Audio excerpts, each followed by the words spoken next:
Hello guys. Hello.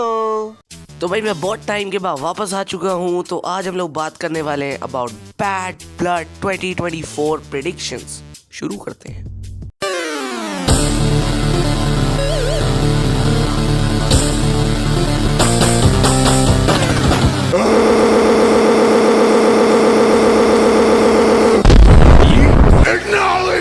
Bing Chilling. I'm the smartest wrestler. Look at you now, boy! Yeah! Finn Balor versus Damien priest. तो वही मैंने अपनी summer slam predictions वाली video में ये बात बोली थी कि प्रीस्ट और बैलर का आगे जाके मैच होगा, लेकिन उसमें एक गलती मैंने ये की थी। मैंने बोल दिया था कि ये वर्ल्ड हेवीवेट चैंपियनशिप के लिए होगा और ये होना चाहिए था। फिन बैलर का क्राउनिंग मोमेंट यहाँ पे होना चाहिए था, लेकिन नहीं, ये राइवलरी मैच है। चलो कोई बात नहीं, मैच तो अच्छा ही होगा। देखो ये मैच ना थोड़ा इंटरेस्टिंग है क्योंकि जो बाकी मैचेस हैं स्टिपुलेशंस वाले, उनको स्टिपुलेशन, उनकी स्टोरी को स्टिपुलेशन चाहिए थी, इस पेपर व्यू को नहीं। जैसे पंक और ड्रू मैकिंटायर का मैच है, अब ये हेल इन अ सेल नाम का पेपर व्यू नहीं है। पेपर व्यू की डिमांड नहीं है कि इसमें हेल इन अ सेल मैच होना चाहिए, स्टोरी लाइन की डिमांड है कि यहाँ पर हेल इन अ सेल मैच होना चाहिए। ऐसे ही मुझे लगता है इस मैच के लिए एक स्ट्रीट फाइट वाली स्टिपुलेशन बेस्ट रहती, वो स्टोरी को बिल्ड करने में आगे बहुत हेल्प करती, स्ट्रीट फाइट स्टिपुलेशन, क्योंकि ये दोनों एक दूसरे के खून के प्यासे बताए गए हैं ना स्टोरी में।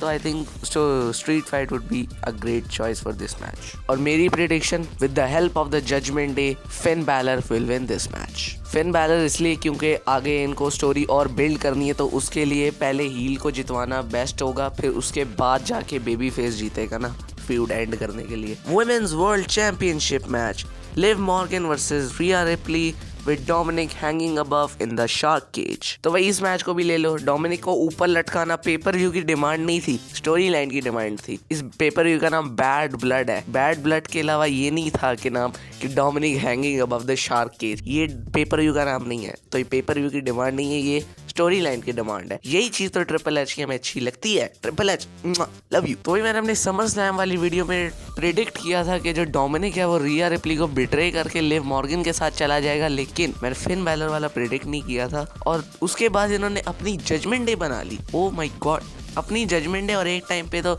रूमर था कि इनका नाम स्ट्रीट ट्रैश होने वाला है। थैंक गॉड कि वो नहीं हुआ। तो भाई अभी मैं ना एक सेकंड के लिए ट्रिपल एच की लॉन्ग टर्म बुकिंग को अप्रिशिएट करने वाला हूँ। तो जो ट्रिपल एच की लॉन्ग टर्म बुकिंग है वो सो फार इतनी सक्सेसफुल गई है, जैसे जिमी और जे की थी। समर स्लैम से शुरू हुई रेसलमेनिया तक, और बीच में वो क्या नाम है कांस्टेंट रिमाइंडर्स देता रहा कि भाई इन दोनों की भी स्टोरी चल रही है। जैसे जिमी ने जे और कोडी को वो टाइटल मैच हरवा दिया, tag team title match Judgment Day के साथ रॉ पे। उसके बाद जिमी ने जे को इंटरकॉन्टिनेंटल टाइटल के लिए हरवा दिया अगेंस्ट गंथर उस रॉ के एपिसोड में रेसलमेनिया से पहले। और फिर उसके बाद हाँ, रेसलमेनिया का मैच थोड़ा क्वेश्चनेबल था, लेकिन सो फार स्टोरी तो अच्छी थी ना। अब इस स्टोरी की बात कर लो। लिव मॉर्गन को रिया रिप्ली ने कब इंजर्ड किया था, फिर उसके बाद रॉयल रंबल में वापस आई, एलिमिनेशन चेम्बर के लिए क्वालिफाई किया, एलिमिनेशन चेम्बर नहीं जीती। फिर उसके बाद रेसलमेनिया में रिया रिप्ली ने बेकी लिंच को हराया। फिर उसके बाद रॉ आफ्टर मेनिया में ये स्टोरी वापस से रीइग्नाइट हुई। लिव मॉर्गन ने रिया रिप्ली को इंजर्ड किया, डोमिनिक को छीनने की कोशिश की, वर्ल्ड हैवीवेट उसका वुमेन्स वर्ल्ड चैंपियनशिप छीन लिया, फिर रिया रिप्ली वापस आई, इन दोनों की फाइट हुई। मतलब इतने टाइम से ये लॉन्ग टर्म स्टोरी लाइन चलती आ रही है, कॉन्स्टेंटली ये एंटरटेनिंग रही है ये स्टोरी लाइन। तो Triple H, hats off to you. तो फिर इस मैच के लिए मेरी prediction, Liv Morgan will retain her title. Tag team match, Roman Reigns and Cody Rhodes versus Solo Sikoa and Jacob Fatu। मैं अभी भी इस मैच को नहीं मानता, ठीक है। मुझे चाहिए था जिमी ऊसो, इन्होंने कोडी रोड्स बिना किसी बात के डाल दिया बीच में, ठीक है। मुझे Cody Rhodes versus Randy Orton देखना था, सही है। Jimmy Uso and Roman Reigns versus solo Sikoa Jacob फाटू देखना था। तुम लोगों भी अगर ये मैचेस चाहिए थे तो नीचे कमेंट करके मुझे एग्री करो, यस लिखो कमेंट पे। लेकिन फिर भी यार, ये एक all star tag team match है। Cody Rhodes and Roman Reigns, Iron Man and Thanos teaming up. तो भाई ये रोमन रेंस के लिए स्टोरी लाइन कितनी अच्छी जा रही है कि वो जब भी वापस आया समर स्लैम में अपना ऊला फाला रिक्लेम करने के लिए, लेकिन जब भी वो ऊला फाला उठाता है पीछे से जेकब फाटू आके उसको अटैक कर देता है और ऊला फाला सोलो लेके भाग जाता है। तो रोमन रेंस को भी सिर्फ एक ही चीज चाहिए, उसको टाइटल से मतलब नहीं है, उसको मैचेस से मतलब नहीं है, उसको किसी चीज की फिक्र नहीं है, उसको सिर्फ चाहिए एक चीज, उला फाला और अपना ट्राइबल चीफ रेज़्यूमे उसको वापस चाहिए। और इस मैच के लिए मेरी prediction, I think due to some interference Solo Sikoa और जेकब फाटू ये मैच जीत जाएंगे और उसके बाद इस मैच में रिटर्न होगा जिमी ऊसो का WWE Women's Championship मैच, बेली वर्सेस नाया जैक्स। देखो भाई, हम ये मैच पहले भी समर स्लैम में देख चुके हैं और ये मैच ओके था समर स्लैम में भी। हमें मैच से मतलब नहीं है, नाया जैक्स का जो भी डिफेंस होगा उसमें हमें एक ही चीज देखनी है कि कब टिफनी स्ट्रैटन अपना money in the bank contract cash in करे नाया जैक्स पे और बन जाए वुमेन्स चैंपियन। और ये होगा, ये नाया जैक्स पर ही कैश इन होगा। और आई डोंट थिंक ये बैड ब्लड में होगा, आई डोंट थिंक सो, क्योंकि देखो अभी जो ये दोनों हैं sort of best friends type के हैं। और मतलब बेस्ट फ्रेंड्स तो नहीं है, नाया जैक्स को कॉन्स्टेंटली धमकाती रहती है स्मैकडाउन पे कि अगर कुछ उल्टा पुल्टा हुआ तो फिर rest in peace. I know Tiffany के पास प्लान होगा, लेकिन I don't think bad blood पे वो कैश इन करेगी। कैश इन होगा आई थिंक रॉयल रंबल में, रॉयल रंबल जो इंडियनापोलिस में हो रहा है 2025 रॉयल रंबल, उसमें जाके टिफनी अपना money in the bank contract cash in करेगी और नाया जैक। तो इसलिए इस मैच की मेरी prediction, Nia Jax will retain her title. Hell in a Cell match, CM Punk versus Drew McIntyre.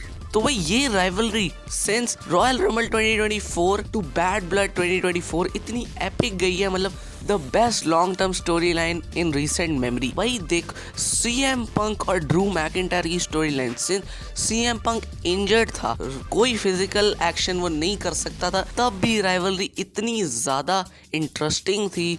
फिर उसके बाद जब CM Punk क्लियर हुआ, उसने फिर रेसलमेनिया में ड्रू मैकिंटायर को टाइटल हरवा दिया उसको अटैक करके, वो चीज़ भी इतनी एपिक।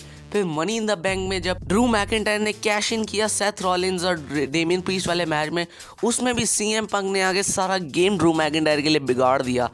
ओ भाई, वो गैस लाइटिंग इस राइवलरी की इतनी एपिक थी, मैं तुम्हें क्या बताऊं। तो भाई काफी सारी डिबेट ऑनलाइन चल रही थी कि भाई किस मैच को क्या नाम है ये पेपर व्यू मेन इवेंट करना चाहिए। तो मेरे हिसाब से तो देखो CM Punk और ड्रू मैकिंटायर से बेहतर कोई मैच नहीं है इस पेपर व्यू को मेन इवेंट करने के लिए, क्योंकि देखो हेल इन अ सेल मैच है यार। ये रेसलमेनिया 39 के बाद सीधा अभी जाके हेल इन अ सेल यूज हो रहा है, तो make it special, okay. Since Hell in a Cell match is considered as a feud ender, so since ये feud का end है, तो CM Punk will win this match। तो भाई बस आज के लिए इतना ही। तो अगर वीडियो पसंद आई है तो लाइक, शेयर, कमेंट, सब्सक्राइब और जो कुछ भी हो सकता है कमेंट भी कर दो, इंस्टाग्राम पे फॉलो कर दो, link in the description, okay.